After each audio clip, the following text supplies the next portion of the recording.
Hey gang, Kevin here, Life22, and this is video clip number 3. I believe the speaker is Tim Sherlock. I went to school. I knew his sister, and I went to school with his brother. So, but let's see here. Let's jump right into this. Video clip number 3. He doesn't agree with Sean, but he's a little more mild mannered. And his points are probably they come across. He's probably the best. And I say the best argument on the opposing side from Sean Obergfell. Not that a lot of the argument on that opposing side is well formulated, but he is the most well formulated argument on their side. So let's see here. We're gonna jump right into it. This video is like 3 minutes and 12 seconds, and let's giddy up. So, not to get this twisted at all, though he has a wonderful point, I would probably press him to read a little further into the Constitution, and understanding as we teach our children that there are revisions and amendments and clauses made. It is not just as is written. So he does bring up a good point. There are amendments and clauses and things that redact other sections and things like that. But let's tear open his argument here a little bit. Okay? Your First Amendment is not protected when your speech incites hate and riot. So I don't believe that it is inferred, right, that you and I have to do more research into this because I know that the "you can't yell fire in a crowded theater" argument is actually like is a well-used one, but I believe that it's taken out of context and it's more of a farce than anything else. But to incite a riot, yeah, you could be looking at something where you're kind of you're choosing not to plead the fifth, I believe, is what it ends up turning into, right? Like you can plead the fifth, but if you choose not to, now you have the ramifications of not exercising your constitutional right, yada yada, and some of those things can like redact your own constitutional rights. So you incite a riot, yeah, you probably could be held criminally liable for that, and not protected by free speech, right? But there's nowhere in the Constitution that says that your speech can't be hate. Now, your speech can't cause violence. That's how they've gotten like Ku Klux Klan leaders and white supremacists in the past under charges because they've got a following and they tell somebody to go do something, and then they go and commit that act on behalf of themselves, right? Similar to like Charlie Manson, right? He inoculated these people under drugs and a form of mind control. If you will. By the way, I recommend everybody read Chaos by Tom O'Neill. And it's the Charlie Manson, the MK Ultra experiments. It's a good 16-hour listen on Audible. I recommend it. It's a very good book. But it'll help complete like this thought process, right? Like if you've got a following and then you tell people to go, kill all the people that your organization don't like. Well, yeah, then you could be charged with your speech has resulted in those murders, right? Like you an accomplice, if you will.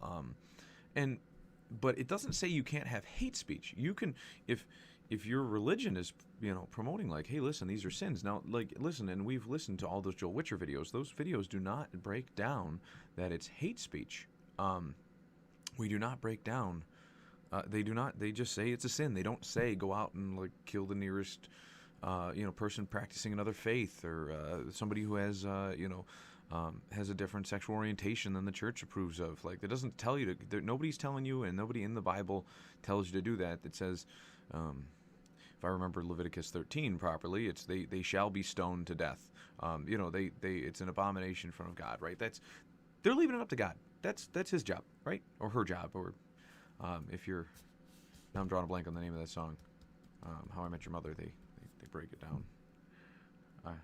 Anyways, it's not up to the parishioners in a church to go like wield the religious justice, right?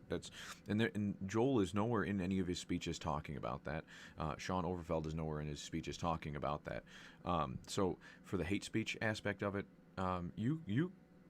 hate speech is like, because then you just redefine hate, right? And that's what's happening all over the world. Like Canada did it, and it's a nightmare.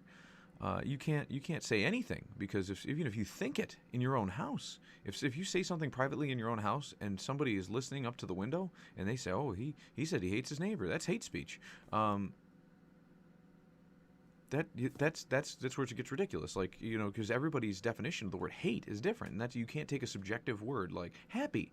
Well, what makes some people happy doesn't make J.Whitcher happy, as you can tell. So, I mean, what does you can't write laws like that.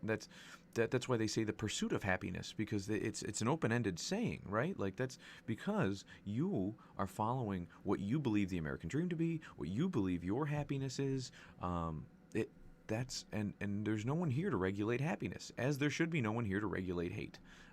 Hate is one of the spectrums of emotion. Anger, hunger, like all these different drives and emotions that people feel are felt and interpreted by each individual in the way that they see fit and in the way that their body tells them to feel it. And that's what it is. The First Amendment does not protect against hate speech, unless it incites someone to go murder somebody else, and which obviously is a big infringement on their rights.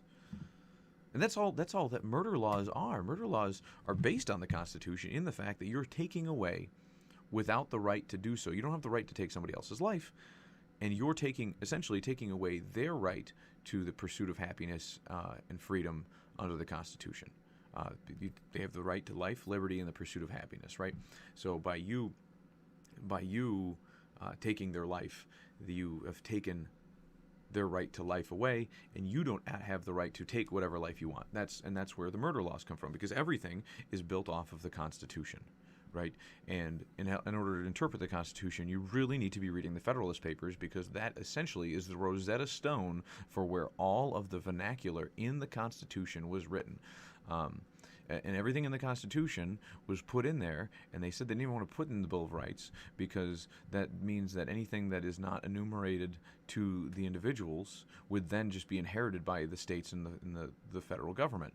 And they said, no one will ever do that. And they were like, well, just appease us and give us 10 inalienable rights. And they said, okay, we'll give you 10. But just to let you know, like, there's millions of other rights out there that people have that you cannot, the government does not have the right to regulate. And then what happened? They forgot. They didn't know the Federalist Papers and the Constitution, so we don't have to listen to those, blah, blah, blah, blah, blah. And yeah, and there it goes. There goes all the other rights that you had that are outside of the Bill of Rights. And that's because some people wanted to win the political argument, and then they pushed for, like, we're going to take control of the centralized government.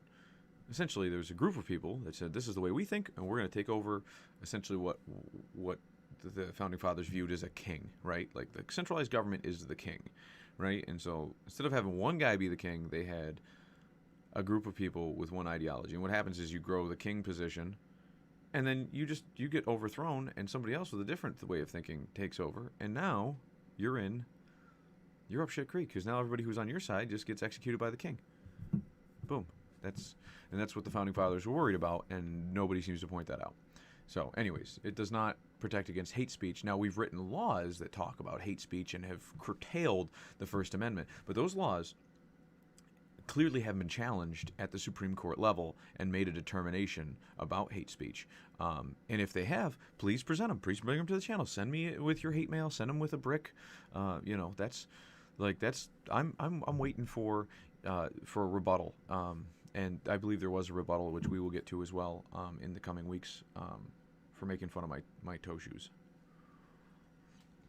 Let's proceed. The First Amendment is not protected as private when you flood public fields and social media. You're no longer private. First Amendment rights whether it's freedom of religion or freedom of speech, it does not say that it has to be private. Because who the fuck wants to give, excuse my language, but who the hell wants to give you their opinion in their own head? Like, oh yeah, I spoke my opinion. Well, nobody heard it. Oh, because I'm supposed to keep it private. Oh wait, no, that's not how it works. Your freedom of speech is so that you can curtail the government and have debates with other people that you oppose arguments with, and that you can, essentially, it's like a fencing match of words that you can parlay and just have this elegant dance of words and debate. And sometimes it's not so elegant. Sometimes it's more like, sometimes it's less like a fencing match, and it's more like two primitive humanoids beating each other with clubs. It becomes less of a discussion, more of an argument, and it's not very, sometimes you've got the fencer and then you've got the guy with the club. No one said it had to be private. Almost all freedom of speech is protected because it's supposed to be public. It's supposed to be public. And he flooded the public airways. He didn't. His church did, because that's his job. And the church wanted to get it out to their parishioners, so they posted on their website. Oh, the video's on YouTube. Well, of course the video's on YouTube, because YouTube is a free hosting software. It's a free web service for hosting. You guys call it social media. Social media, I haven't seen a definition that is the public forum, that is the public space. But how else would you, if they took excerpts from the clip and put it into a newsletter and mailed it out to a few people and had it on a stand in front of their church, that would also be the public then, right? Because once it leaves the grounds of the church, does that not also make it public? Well, of course. But freedom of speech, freedom of religion, freedom of the press are meant to be public. What happens? Freedom of the press is built into your First Amendment rights. I believe there's 5 pieces to it. So if you take your freedom of if you take your freedom of the press, and you said, "Oh, sorry, that's supposed to be private." Like, who publishes a newspaper and then sets it on their desk and says, "I'll read that later"? Because it's the free exchange of ideas. It's the free exchange of criticism and critiques, and just like this. This is First Amendment. Okay, so social media. Okay, let's call it the public airways, right? It's out there. It's on the internet. It's not a tangible place, so I mean, technically it could be. If you counted whatever server it sits on, you'll never know which server and how many servers and all that other stuff. It could be on multiple locations outside of the studio, right? Yeah, but no one said it had to be private. His religious beliefs can be public. Now, when they start interfering with your job, then that's not why your employer is hiring you. That's why I don't like. I think there's a lot of issues with government employment because it's a gray area in some regards. But if you start thinking about it, it's actually more black and white than people think. If it starts interfering with your job, yeah. If you start sitting there spouting off religious doctrines to people and in your position, and it has nothing to do with work, it has to do with somebody's personal choices outside of work, then yeah, okay, maybe we don't. But students are here to learn. Other people that you work with are here to do work, and you start spouting off something, or maybe you spout off because you found out that person in their free time is a religious pastor or holds a certain religious beliefs, and all of a sudden you start spouting off against them, right? It's the same thing. It's not productive, and it shouldn't be happening at work. Now, if his other job is to be a pastor and he's spouting scripture, well, that's an appropriate place to spout it. And their church is held online, so that they can get a wide variety of viewers. We've discussed earlier in the channel. And that's, there's nothing that says that he has to keep this private. And then we're going to hear the camera girls they're still emotionally charged from the last one, so they kind of rebut a little bit. And this is where, okay, should they have not have done it? And that's how kind of things snowball. Okay? So, if you want to... So you hear Sean talking. He's talking and talk, not interrupting the crowd, not interrupting the speaker, but he's talking loudly to somebody next to him. The girls are who. That's fine. We do have a right to the freedom of religion. Don't watch the Facebook videos. I am a Christian just as much as anybody else. I believe in God. Blasphemy. That's not what this is about. What this is about is a term called equality. What is fair and equitable. And something that this school board has lacked for well over a decade is the understanding of equity and equality. I'm not here to speak about a personnel because guess what? I happen to like him. And he's always done very well for me and my family. He's always kept separate his job and his religion until now. See, not until now, because you didn't do it in the school district. And then I know a lot of you probably were also distracted by the camera people whispering to one another. Obviously, it seems like they were creating a ruckus to the public forum, but they weren't creating a ruckus to the public forum. They were creating a ruckus to the viewer of this video, which is a public record, but it's not a. It's not interrupting the speaker in the forum itself, except for to us viewers. But they're not being. They did shout out about the Facebook, and I think if you listen to their conversations, they're trying to cool one another down. Like, hey, we need to settle down a little bit. And they also say, like, you shouldn't be watching. If you don't like what somebody's content is being posted, then don't watch it. If you think it makes you feel like garbage, then don't watch it.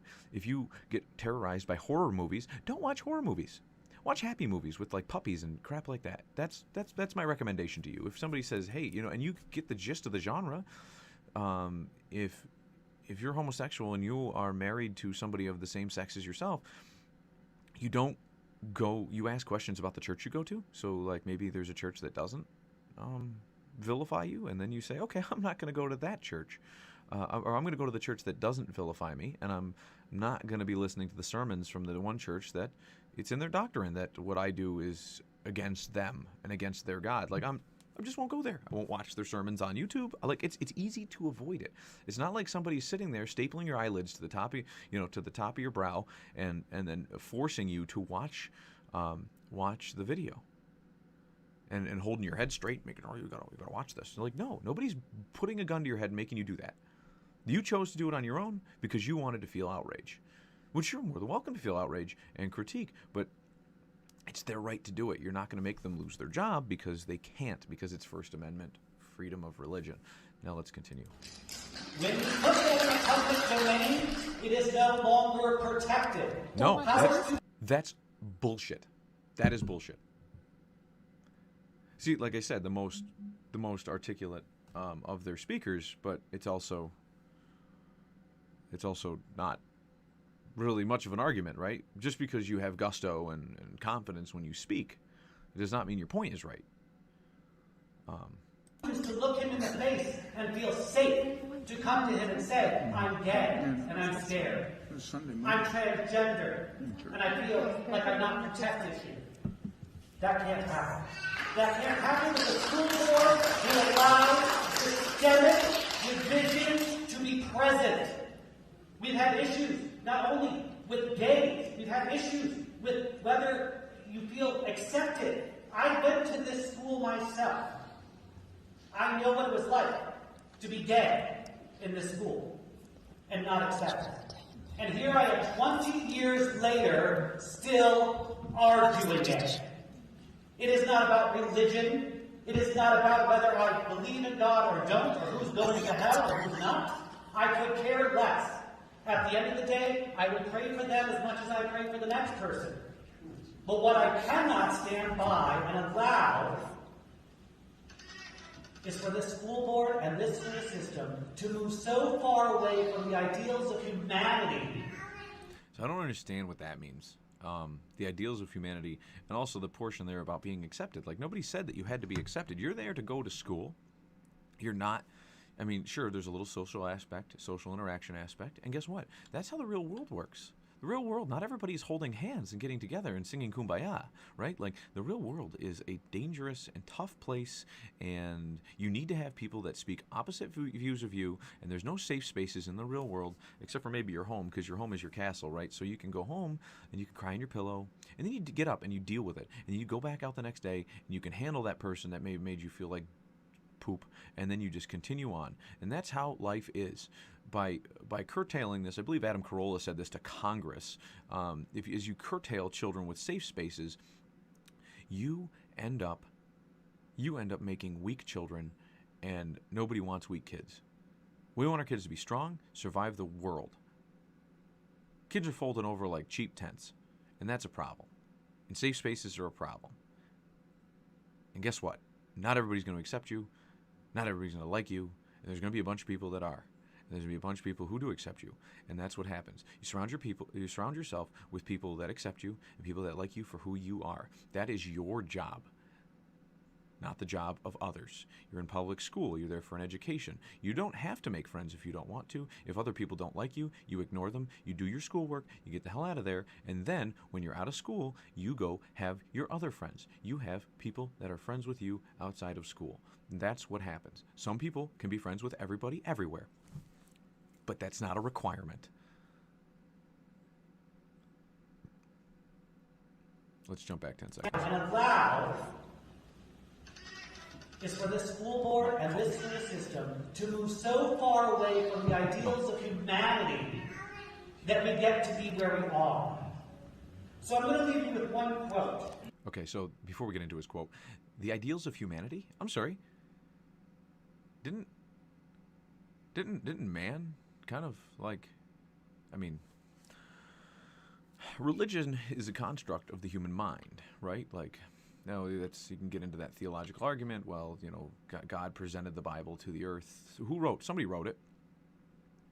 I mean, okay, God gave it to Moses, and Moses, you know, he wrote it on, God zapped it onto tablets or something, right? But for the most part, humans have interpreted it and all this other stuff, and they essentially, it's a construct of their own mind, right? And I know this, you know.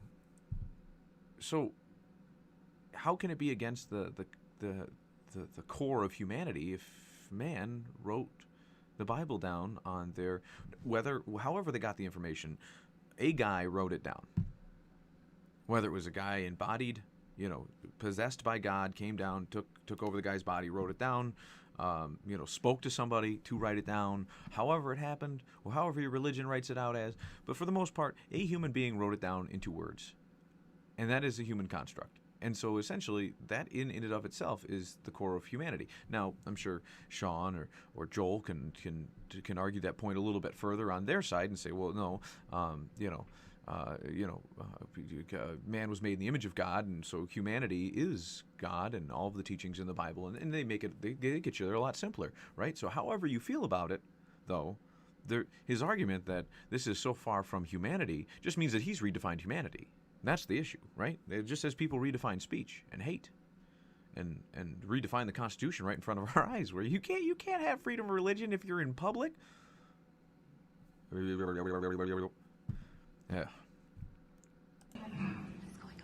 One quote, very quickly, and you'll know who it is. The function of education is to teach one to think intensively and to think critically. Intelligence plus character.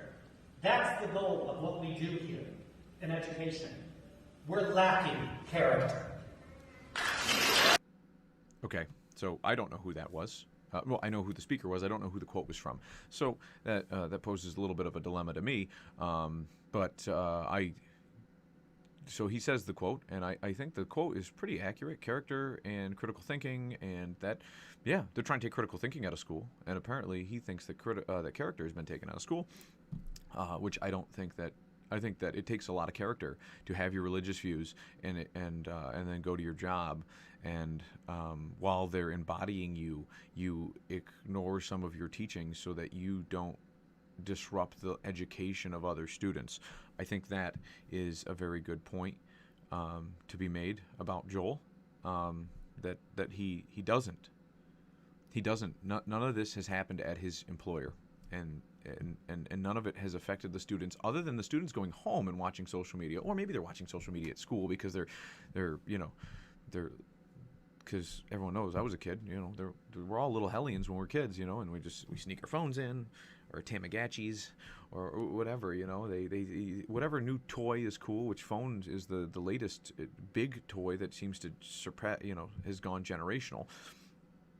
Multi-generational, and they sneak their phones in, they watch social media on their lunch break or in their study halls, and they pop a Raycon in, and they can hardly see these things in their ear if they got long hair. I'm growing long hair. People can't even see the Raycons in my ear if I don't tuck my hair behind my ears, and then that's what offends the students, and that's not their job. It's not their job. He's keeping it out of the schools, and that takes a lot of character. And then the problem is that there is a perception of what people are supposed to do, and guess what? Perception is not written in stone. You can't write perception in stone. Perception is just like hate and happiness. It is something that is in the eye of the beholder, and each person has a different perception. So I have a perception of what teachers should do.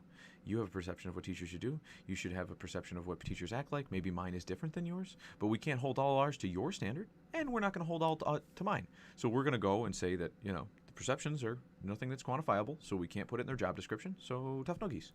If you don't feel comfortable talking to somebody about your personal life at school, and they're your counselor or your principal, guess what? They don't talk to them. And anyways, it's not their job to talk to you about your personal life. And if they want to be nice and help you out because they're a good educator, and they don't want you to like eat a gun for something that some other bully was doing to you at school, then maybe take good on them. But it's not their job. It's not their job. So that said, we're done with this video, and we will see you guys here shortly. We're going to review the clip 4, which is the this perspective, this camera angle of the fourth speaker, which apparently got Sean into a lot of trouble. So I'm going to catch you guys here shortly.